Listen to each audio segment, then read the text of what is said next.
जैसे कि अभी मैं सेंटर में आ रही थी तो मैंने देखा कि यहाँ पर सर्जरी के बारे में लिखा होता, लेजर सर्जरी और शार सर्जरी में क्या फर्क है?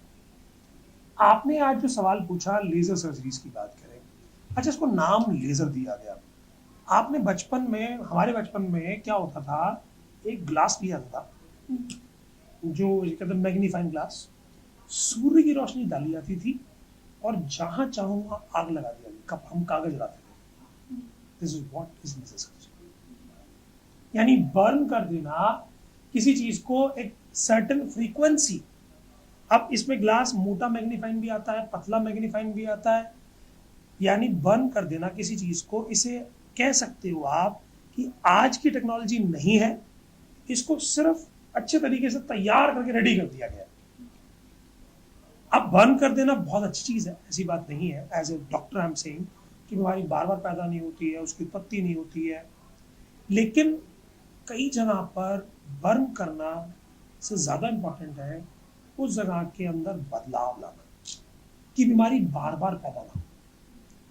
अब उदाहरण आप देखें कि अगर कोई ऐसा खेत है जिस पर आप आग लगा देगा तो उसकी इम्पैक्ट उसकी जमीन पे पड़ता है, उसके एनवायरनमेंट में पड़ता है और वहां पर फसल उगाने में हमें कष्ट होता है।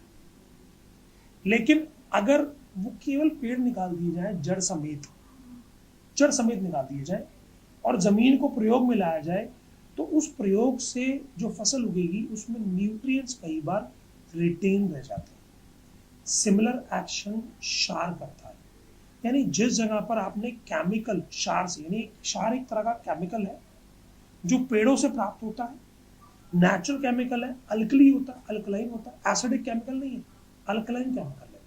ये जिस जगह बर्न करता है, मान लीजिए कहीं पे किसी के हाथ में कहीं पे कोई दाद हो या कोई मस्सा हो या नेजल के अंदर पॉलिप हो, गुदा मार्ग पे कोई मस्सा हो, उसके ऊपर अगर ये बर्न करता है तो सबसे चीज तो एक तो रीग्रोथ नहीं होती, दूसरा क्या है कि उस एरिया को ही क्लीन कर देता, वहां पर बैक्टीरिया ग्रो नहीं होते, वहां पर सेकेंडरी इन्फेक्शन नहीं होते।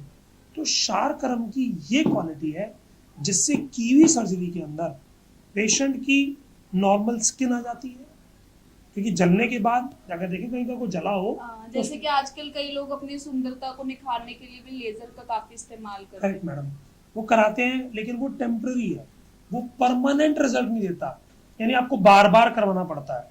उसके मुकाबले में शार जीवन का दोबारा से वैसा ही स्थिति पैदा कर देता है जैसी स्थिति उसकी थी। इसके ऊपर कई लोग गुदभ्रंश की या योनि भ्रंश की बात कहते हैं, यानी कि इसे आप यूट्राइन प्रोलैप्स या रेक्टल प्रोलैप्स कहते हैं। रेक्टल प्रोलैप्स के अंदर भी अगर हम बात करें लेजर्स की, you need to repeat it. Surgery की बात करें, स्टिच लगाने की, नीड टू रिपीट इट। लेकिन शार कर्म के अंदर रिपीटेशन की आवश्यकता 98% तक नहीं है। यानी शार से की हुई सर्जरीज के अंदर 98% चांस है दोबारा जीवन में कभी वो बीमारी दोबारा उत्पन्न नहीं होगी। ऐसा एम्स ने, WHO ने अलग अलग रिसर्चेस में प्रूवन किया है कि शार मॉर्फोलॉजी बदल देता है सेल्स की, इसलिए रीग्रोथिंग ऑफ सेल्स पॉसिबल हो ही नहीं पाती। डॉक्टर विकास गुप्ता, जैसे कि कौन कौन सी सर्जरी आप संध्या हेल्थ केयर में करते हो और अभी तक कितने पेशेंट्स ने इसका लाभ उठाया है?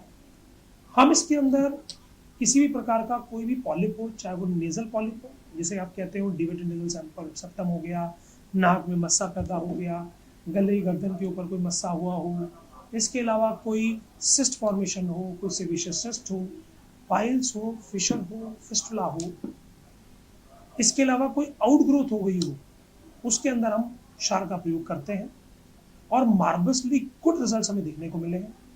मैं अब तक 9000 से ज्यादा सर्जरीज अपने संस्थान में कर चुका हूँ पिछले 8 साल में और सक्सेस रेट 98% तक हमें देखने को मिला। जैसे कि डॉक्टर विकास गुप्ता ने बताया कि आयुर्वेदा में शार सर्जरी के माध्यम से आप अपनी त्वचा को और साथ में लेजर सर्जरी से बच सकते हैं और अपनी स्किन का और हर प्रकार के जो भी आपको बीमारी है उसका परमानेंट इलाज भी कर सकते हैं। ऐसे ही और हेल्थ के स्पेशल कार्यक्रम के लिए देखते रहिए दिव्य दिल्ली न्यूज। नमस्कार। ताज़ा तरीन खबरों को जानने के लिए अभी टाइप करें दिव्य दिल्ली न्यूज, नीचे दिए गए सब्सक्राइब बटन को दबाएं। और नोटिफिकेशन के लिए दिए गए बेल आइकन को क्लिक करें। हमारे वीडियोस को लाइक, शेयर और कमेंट करना ना भूलें।